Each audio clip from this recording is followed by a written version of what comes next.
Allergy का पर्यायवाची शब्द मोदी एलर्जी क्लिनिक को मानते हैं, इससे बड़ा सम्मान शायद मुझे कुछ नहीं मिलेगा। अपनी कामयाबी के पीछे आप ये श्रेय किसे देना चाहेंगे? कि पिताजी के द्वारा बनाई गई विरासत को, उनके बनाए गए नाम शोहरत को अपने प्रयासों के द्वारा मैं जीवंत रख सकूं। काबिलियत तो सभी में होती है जी। किसी का छप जाता है और किसी का छिप जाता है।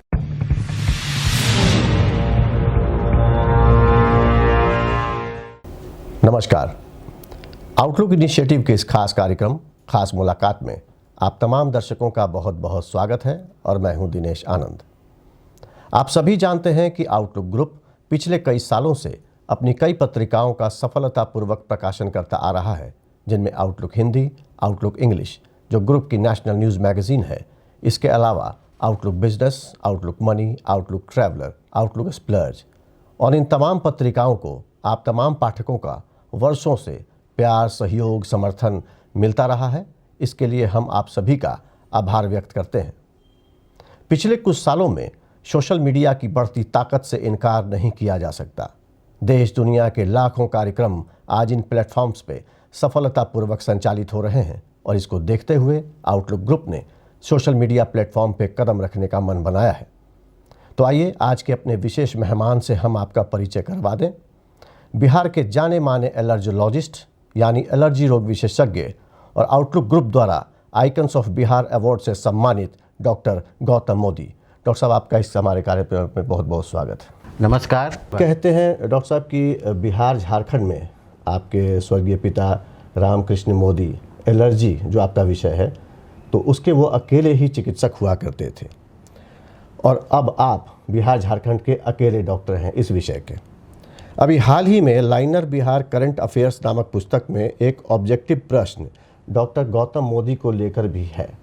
इसके बारे में हमारे दर्शक आपसे जानना चाहेंगे। धन्यवाद दिनेश जी आपका एवं आउटलुक मैगज़ीन का, जिन्होंने इस खास शो, खास मुलाकात में मुझे आमंत्रित किया। बहुत शुक्रिया। मेरी शुभकामनाएं आप लोगों के साथ है जी। कि आपका भी ये शो एक दिन बुलंदियों को छुए। धन्यवाद। ये बिल्कुल सही है कि 1978 में मेरे स्वर्गीय पिताजी डॉक्टर रामकृष्ण मोदी ने मोदी एलर्जी क्लिनिक की स्थापना की थी और तब से आज तक 40 वर्षों से भी अधिक समय बीत चुका है। बिहार, झारखंड एवं बहुत हद तक नॉर्थ ईस्टर्न स्टेट्स, बंगाल तक में ये एक ज़माने में एलर्जी का मानक केंद्र हुआ करता था, एकमात्र। और आज भी बिहार और झारखंड में एलर्जी के संपूर्ण उपचार एवं निदान का ये एकमात्र केंद्र माना जाता है। हमारे यहाँ एलर्जी से संबंधित सभी प्रकारों की उचित जांच एवं उसके बाद जो उनका उपचार किया जाता है उसकी व्यवस्था उपलब्ध है। जी। पिताजी के बाद मैंने इस प्रथा को अपनाया है और आज उन्हीं के आशीर्वाद से मैं मोदी एलर्जी क्लिनिक को सुचारू रूप से चला पा रहा हूँ।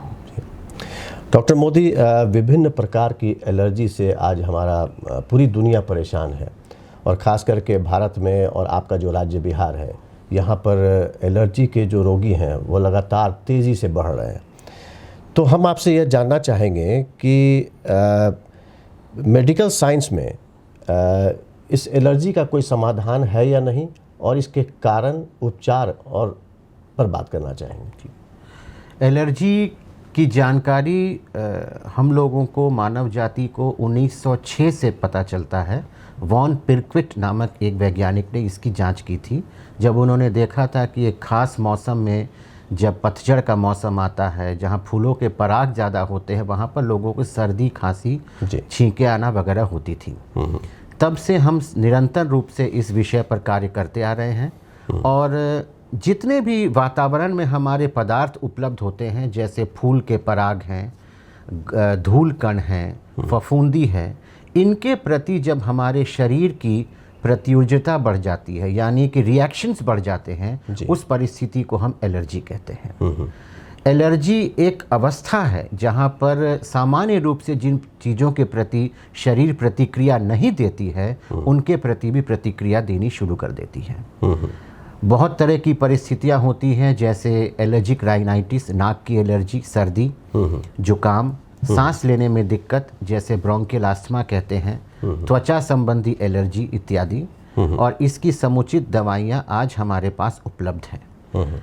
एलर्जी के उपचार की जो बात आपने की, उस विषय में मैं यही कहना चाहूँगा कि एलर्जन इम्यूनोथेरेपी या इम्यूनोथेरेपी एक ऐसी पद्धति है जिसमें काफ़ी हद तक एलर्जी का सटीक इलाज संभव है, जिसमें एलर्जी टेस्ट के द्वारा सबसे पहले उन कारणों का पता लगाया जाता है जिनसे आप प्रभावित हो रहे हैं, पीड़ित हैं, और उसके बाद उन्हीं कारणों को एक मिश्रित रूप से आपके शरीर में दिया जाता है जिसे इम्यूनोथेरेपी कहते हैं, और धीरे धीरे समय के साथ आपकी संवेदनशीलता कम होती जाती है। जी डॉक्टर मोदी, इसमें संदेह नहीं कि हाल के वर्षों में आप अपने काम को लेकर लोगों के सामने रहे हैं और आपकी शोहरत भी काफ़ी बढ़ी है, और देश के कई प्रतिष्ठित मीडिया घराने हैं जिन्होंने आपको अपने राज्य से लेकर दूसरे राज्यों तक, मतलब दिल्ली, मुंबई तक आपको सम्मानित भी किया है।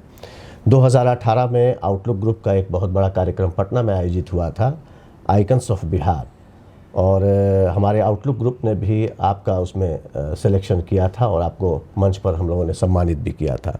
इसके अलावा 2019 में भी जब आउटलुक ग्रुप ने पटना में एक दूसरा कार्यक्रम कराया और उसमें फिल्म अभिनेता मनोज वाजपेयी हमारे मुख्य अतिथि थे, उसमें भी हमारे आउटलुक ग्रुप ने आपको उस मंच पर सम्मानित किया। कैसा लगता है जब काम को सराहा जाता है? और इससे जुड़ा एक महत्वपूर्ण सवाल कि इस अपनी कामयाबी के पीछे आप ये श्रेय किसे देना चाहेंगे? बहुत धन्यवाद दिनेश जी, दोबारा आपका। जी।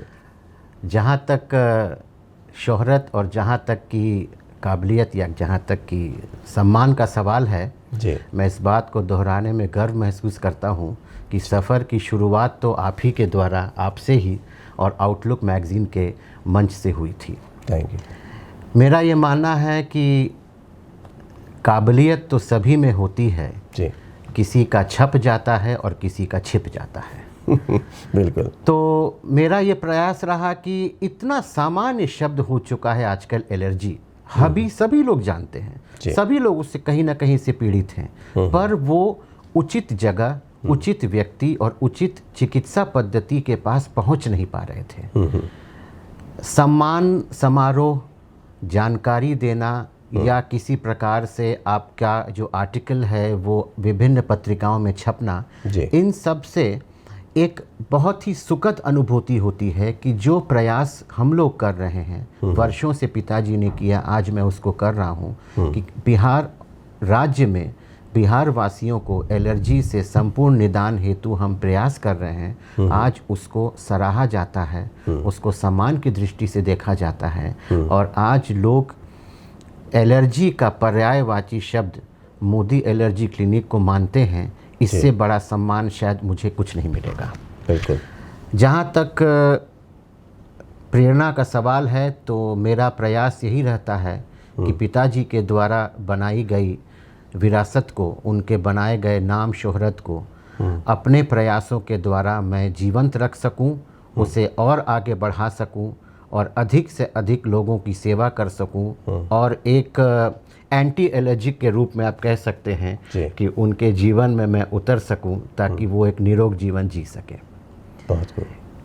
दोस्तों, अब वक्त हो चला एक ब्रेक का। ब्रेक के बाद हम फिर वापस लौटेंगे और बिहार के जाने माने एलर्जोलॉजिस्ट डॉक्टर गौतम मोदी के साथ इस चर्चा को आगे भी जारी रखेंगे। आप बने रहिए हमारे साथ।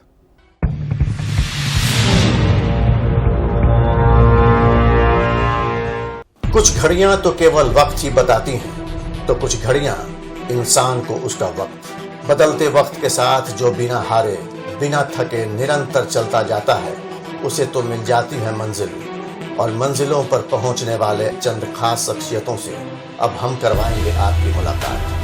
खास मुलाकात अब आउटलुक डिजिटल के मंच पर वरिष्ठ पत्रकार दिनेश आनंद के साथ।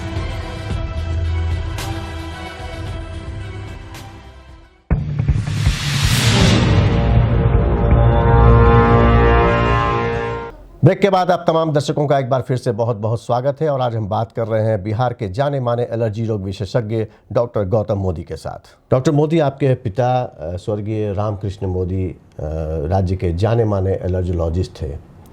आपकी माँ जानी मानी प्रसूति एवं स्त्री रोग विशेषज्ञ हैं, लेकिन आपने एलर्जी विषय को ही क्यों चुना? दिनेश जी, अगर सही जवाब दूं जी, तो शायद ये मुझे भी पता नहीं है कि मैं एलर्जी विशेषज्ञ कब बन गया। जी, यूँ कह सकते हैं कि उस ज़माने में हम आज्ञाकारी हुआ करते थे जी, और माता पिता की इच्छाओं का बहुत सम्मान करते थे। पिताजी का बहुत बड़ा नाम शोहरत था, एक एस्टैब्लिशमेंट था मोदी एलर्जी क्लिनिक, और संभावित सी बात थी कि मेरे मेडिकल में जाते के साथ एक पिता की उम्मीद थी कि वो मेरे बाद इन चीज़ों को संभालेगा। तो मैंने भी एज एलर्जियोलॉजिस्ट अपने कैरियर को सेलेक्ट कर लिया। आज फ़क्र होता है मुझे, हालांकि मैं आपको ये बात ज़रूर बताऊंगा कि यदि एक पीढ़ी ने बहुत नाम शोहरत कमाया हो तो दूसरी पीढ़ी को उनके साथ जुड़ करके अपनी जिम्मेदारियों को निभाना बहुत ही कठिन होता है। बिल्कुल, क्योंकि मापदंड और मानकता पहले से ही बहुत ऊंची बनी होती है। ये ईश्वर का आशीर्वाद है, मेरे पिताजी का आशीर्वाद है मेरे ऊपर कि आज तक मैं उस जिम्मेदारी को बखूबी निभा पा रहा हूँ। बिल्कुल। डॉक्टर गौतम, जैसा कि हम सभी जानते हैं कि हर एक क्षेत्र में तकनीक एक नए रूप में लोगों के सामने आ रही है और इससे आपका जो चिकित्सा जगत है वो भी अछूता नहीं है। जी, जितने भी विभाग हैं आपके यहाँ, उन सभी में हम देख रहे हैं लगातार कि नई नई मशीनें आ रही हैं, इवन की रोबोटिक सर्जरी की भी इधर चर्चा है। तो हम ये जानना चाहते हैं कि आपके पिता स्वर्गीय रामकृष्ण मोदी जब एलर्जी की से संबंधित चिकित्सा दे रहे थे अपने मरीज़ों को, उस वक्त के ट्रीटमेंट में और आज आप जब लोगों को, पेशेंट को देख रहे हैं, उसमें कितना फ़र्क है? दूसरा ये सवाल कि जो ये तकनीक है, इसमें क्या कुछ नई चीज़ें हैं जो पिछले एक दशक में सामने आई हैं?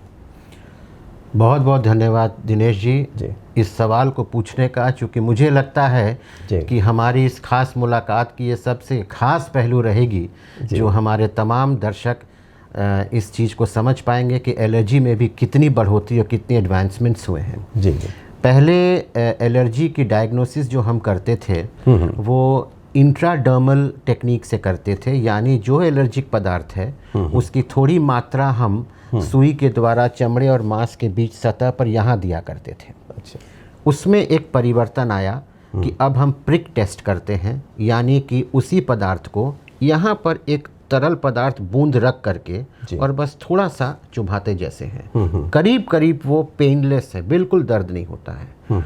और तीसरा जो अब एक नई पद्धति आई है जिसे ब्लड एसे कहते हैं, यानी ब्लड टेस्ट के द्वारा एलर्जी पैदा करने वाले पदार्थों की जानकारी ली जाती है और उसके बाद उन्हीं पदार्थों के प्रति विशेष इम्यूनोथेरेपी, जिसका जिक्र मैंने इस मुलाकात के आरंभ में किया था, वो दी जाती है। इम्यूनोथेरेपी अभी तक जो है वो सुई के द्वारा ही उपलब्ध थी, यानी वो वायल्स के रूप में आते थे और मरीजों को फ्रिज में रख करके हर 4 दिन या 7 दिन पर एक सुई लेना पड़ता था। वो भी अब ओरल के रूप में उपलब्ध हो रही है धीरे धीरे, यानी आप सुबह उठ करके उसे जीभ के नीचे सबलिंगुअल अपना 2-4 बूंद ले और उससे काफ़ी हद तक एलर्जी की सुविधाएं या एलर्जी की बीमारी दूर हो जाती है। अच्छा, कहने का मतलब ये कि धीरे धीरे जैसे जैसे एलर्जी का प्रकोप हमारे देश में और विश्व में बढ़ता जा रहा है, लोगों में सजगता बढ़ती जा रही है, जानकारी बढ़ती जा रही है, उसी प्रकार बहुत तेज़ी से एलर्जी के डायग्नोसिस और ट्रीटमेंट में भी मरीजों के हित में सुगमता पूर्वक हम कर सकें, इस पर विशेष कार्य हो रहा है। तो मोदी एलर्जी क्लिनिक निरंतर अपने आप को अपडेट करता है और मैं पर्सनली व्यक्तिगत रूप से इस चीज़ पर बहुत ध्यान देता हूँ कि नई नई तकनीकें जो आ रही हैं विश्व में, कि जिससे कि एलर्जी के मरीज को जानकारी मिले, फ़ायदा मिले, उन्हें लाभ हो, उसका मैं प्रयोग, उसका उपयोग अपने क्लिनिक में करता रहूँ। तो कहने का तात्पर्य ये है कि जो हमारे दर्शक इस वक्त आपको सुन रहे हैं, तो आप ये कहना चाहते हैं कि जो आधुनिक जो भी पद्धति है इलाज की, वो मोदी एलर्जी क्लिनिक में उपलब्ध है। बिल्कुल, मोदी एलर्जी क्लिनिक में मैं 100% दावे के साथ कर सकता हूं कि इस समय विश्व में जो भी एलर्जी एवं एलर्जन इम्यूनोथेरेपी यानी एलर्जी की उपचार से संबंधित जो भी प्रक्रियाएं या जो भी फैसिलिटीज़ उपलब्ध हैं, वो सभी आज के तारीख में मोदी एलर्जी क्लिनिक आपकी सेवा के लिए देता है। बहुत अच्छे। डॉक्टर मोदी, आप Indian college of allergy and applied immunology के आजीवन सदस्य हैं और पूर्वी क्षेत्र के कन्वेनर हैं। इन संस्थानों में आपका क्या योगदान है? आज Indian college of allergy and applied immunology allergy के विषय में भारत की सबसे मानक संस्थान है जी। और जो कि आपके एलर्जी विशेषज्ञ होने को एक प्रामाणिकता देती है। पिताजी काफ़ी समय तक विभिन्न पदों पर रहे, वाइस प्रेसिडेंट भी रहे और बाद में वो उन्होंने अपने आप को convener East zone Indian college of allergy के रूप में स्थापित कर दिया और उनके बाद ये पद मुझे दिया गया है। तो मैं विशेषकर बिहार में एलर्जी के प्रति लोगों में जागरूकता, मरीजों से ज़्यादा डॉक्टरों में इस बात की जागरूकता कि ये कोई असाध्य या कोई बहुत सामान्य चीज़ नहीं है, ये एक विशिष्ट प्रकार की व्याधि है जिसका आप समुचित रूप से निदान कर सकते हैं। इसकी जानकारी डॉक्टरों तक पहुंचाने का मैंने बहुत प्रयास किया है, करता रहता हूं।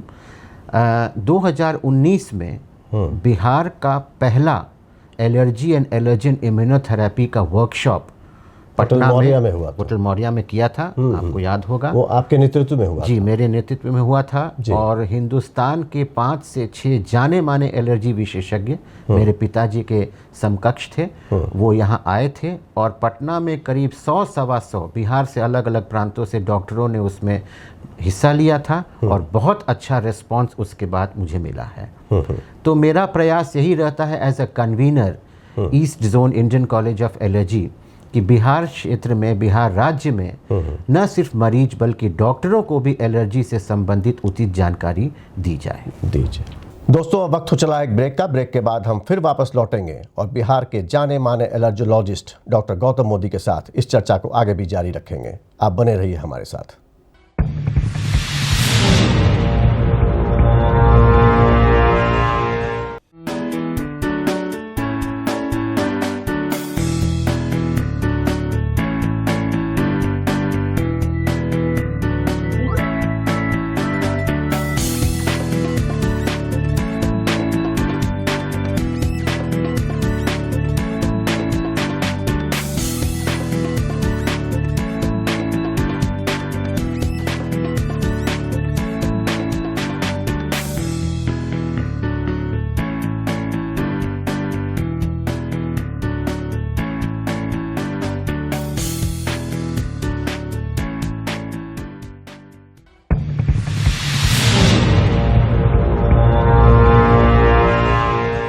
ब्रेक के बाद आप तमाम दर्शकों का एक बार फिर से बहुत बहुत स्वागत है और आज हम बात कर रहे हैं बिहार के जाने माने एलर्जी रोग विशेषज्ञ डॉक्टर गौतम मोदी के साथ। डॉक्टर मोदी, विश्व स्वास्थ्य संगठन यानी WHO का कहना है कि इम्यूनोथेरेपी पूरी दुनिया में एलर्जी की एकमात्र विधि है जिनमें एलर्जी पैदा करने वाले अलग अलग पदार्थों के से अर्क से जाँच की जाती है।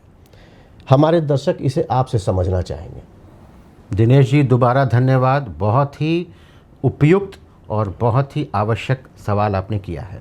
एलर्जी एक ऐसी परिस्थिति है जिसमें वातावरण में उपलब्ध जितने भी तरह के पदार्थ हैं, जैसे फूल के पराग हैं, धूल कण हैं, फफूंदी है, खाने पीने की चीज़ें हैं, उनके प्रति आपकी शरीर प्रतिक्रिया देती है। अब समझने की बात यह है कि अगर खाने पीने की चीज़ें हैं तो आप उनको अपने शरीर से हटा सकते हैं, उनका सेवन बंद कर सकते हैं। उदाहरण के तौर पर अगर किसी को अंडा खाने से एलर्जी है, किसी को एप्पल खाने से एलर्जी है, तो वो उसका सेवन बंद कर सकते हैं। जहाँ तक सवाल फूल के परागों का, धूल कणों का और फफूंदी का है, वो हवा में तैरते रहते हैं, सांस के द्वारा हमारे शरीर में प्रवेश करते हैं और एलर्जी इन्हीं से शुरू होती है। इन पदार्थों का जो जांच किया जाता है, जिस तरीके से पता लगाया जाता है कि किन से एलर्जी हो रही है, उस विधि को एलर्जी टेस्ट कहते हैं। एलर्जी टेस्ट से पता चलने के बाद कि वो कौन कौन से फूल कण हैं, कौन कौन से धूल कण हैं, कौन कौन से फफूंदी हैं जिनके प्रवेश आपके द्वारा शरीर में होने से आपको एलर्जी होती है, उस विशेष चीज़ों की जब अर्क बन के आती है और आपके शरीर में धीरे धीरे वो प्रवेश कराया जाता है एक वैज्ञानिक विधिवत तरीके से, उसे हम इम्यूनोथेरेपी कहते हैं। और इम्यूनोथेरेपी वो परिस्थिति है या वो विधि है, इसे कह सकते हैं, जिससे धीरे धीरे वही पदार्थ जिनके प्रति आपकी असहिष्णुता थी या आपका शरीर प्रतिक्रिया देता था, रिएक्शन देता था, समय के साथ 6 महीने में आप महसूस करते हैं कि आपने उनको टॉलरेट करना या बर्दाश्त करना सीख लिया। और असर कैसे पता चलता है कि जो एंटी एलर्जिक दवाई की आपको इस्तेमाल रोज़ करने की आवश्यकता पड़ती थी, इन्हेलर रोज़ लेने की आवश्यकता पड़ती थी, उसमें धीरे धीरे क्रमशः गैप आता जाता है, दवाई की खपत घट जाती है और अंततः मरीज का जो जीवन शैली है या जीवन प्रक्रिया है वो और बेहतर हो जाता है। तो एलर्जी टेस्ट एवं एलर्जन इम्यूनोथेरेपी इसी को कहते हैं। और विश्व स्वास्थ्य संगठन ने स्पष्ट रूप से अपने पोजीशन पेपर में ये कहा है कि allergen immunotherapy is the only treatment for any allergic disorder. बिल्कुल। और ये सारी सुविधाएं फिर से दर्शकों को बता दूं कि मोदी एलर्जी क्लिनिक में वर्ल्ड क्लास तौर पर उपलब्ध है। बहुत बढ़िया। डॉक्टर मोदी, आपको लोग मल्टी टैलेंटेड इंसान के तौर पर भी जानते हैं और जहाँ तक हमें पता है कि आपकी हिंदी, इंग्लिश और उर्दू ही नहीं बल्कि आप कन्नड़ और तेलुगु भाषा के भी जानकार हैं जी। इसके अलावा नाट्य साहित्य के प्रति भी आपका गहरा लगाव है जी। इस सवाल का जवाब मैं 2 पंक्तियों में देना चाहूँगा जी। शोहरत की चाह में ऐसे भी चूर न हो जाऊं, शोहरत की चाह में ऐसे भी चूर न हो जाऊं कि एक शख्सियत बनने की चाह में शख्स ही न रह जाऊं। बहुत खूब, बहुत अच्छा। दिनेश जी, ऊपर वाले का देन है कि कुछ गुणों से और कुछ चीज़ों के साथ उन्होंने मुझे संवारा है। ये बिल्कुल सही है कि हिंदी, अंग्रेज़ी, उर्दू और संस्कृत और इसके साथ तेलुगु और कन्नड़, इतने भाषाओं का मुझे एक अच्छा ज्ञान है, आप कह सकते हैं जी। और मेरी बहुत गहरी रुचि साहित्य एवं संगीत में रहती है। और संगीत का जहाँ तक सवाल है तो शास्त्रीय गायन मैंने सीखा है और वाद्य यंत्रों में ढोल और कॉन्गो, बोंगो एंड ऑक्टापैड्स मैं बजाता हूँ। आप ही की तरह एक ज़माने में मैं एंकर हुआ करता था जी। और पार्श्व गायन मैंने बहुत दिनों तक किया है। डॉक्टर बनने के पश्चात पेशे में आने के बाद डॉक्टर गौतम मोदी उस गौतम मोदी को अक्सर बहुत मिस किया करता है। तो डॉक्टर गौतम, शास्त्रीय संगीत पर हम बात कर रहे थे, आपके गुरु कौन हैं? हमारे गुरु हुआ करते थे पहले भारतीय नृत्य कला मंदिर पटना में नंबिसन साहब हुआ करते थे जी। तो उनके अंतर्गत मैंने दक्षिण भारतीय कर्नाटक क्लासिकल म्यूज़िक की शिक्षा प्राप्त की 5 से 8 वर्षों तक। और वहीं पर मेरा बहुत गहन रियाज और जिसे कहते हैं कि उन्होंने शायद गले को तराशा और वर्ण उच्चारण, शब्दों का उच्चारण उनसे मैंने सीखा। तो वो हमारे गुरु रहे। उसके बाद वो दक्षिण भारत चले गए, लेकिन संगीत से लगाव मेरा रहा और सेंट जेवियर्स से मैंने अपनी यहाँ आरंभिक शिक्षा की थी। तो जेवियर्स के बैंड में था मैं और मेडिकल कॉलेज जाने के बाद वहाँ के रेगुलर शोज़ बैंड में था मैं, एज ए ड्रमर भी था मैं मेडिकल कॉलेज के बैंड में। और एंकरिंग हमारा एक बड़ा ही पसंदीदा पेशा हुआ करता था। तो मुझसे एक बहुत से लोगों ने पूछा है कि आप अगर डॉक्टर नहीं बनते तो क्या बनते? तो आप क्या बनते? तो साहब मैं इसका जवाब आपको देना चाहूँगा बिल्कुल। कि आज अगर मैं डॉक्टर नहीं बनता तो मैं शायद एक एंकर या आप ही की कुर्सी पर बैठा होता, आप मेरी कुर्सी पर बैठे होते। बिल्कुल बिल्कुल। डॉक्टर मोदी, एक और अहम सवाल कि हमने कहीं पढ़ा था कि आप ज़कात में यकीन रखते हैं। जी। दर्शकों को मैं बता दूं कि अपनी आय का एक हिस्सा समाज के ज़रूरतमंद लोगों पे खर्च करना, इसे ही ज़कात कहते हैं। बिल्कुल। तो इसके बारे में हम आपसे जानना चाहेंगे कि किस तरीके से आप इसमें इन्वॉल्व हैं। जब से मैंने होश संभाला, प्रथम दिन से मेरी ये कोशिश रहती है कि रोज़ाना जब मौका मिले किसी को कुछ दे सकूं।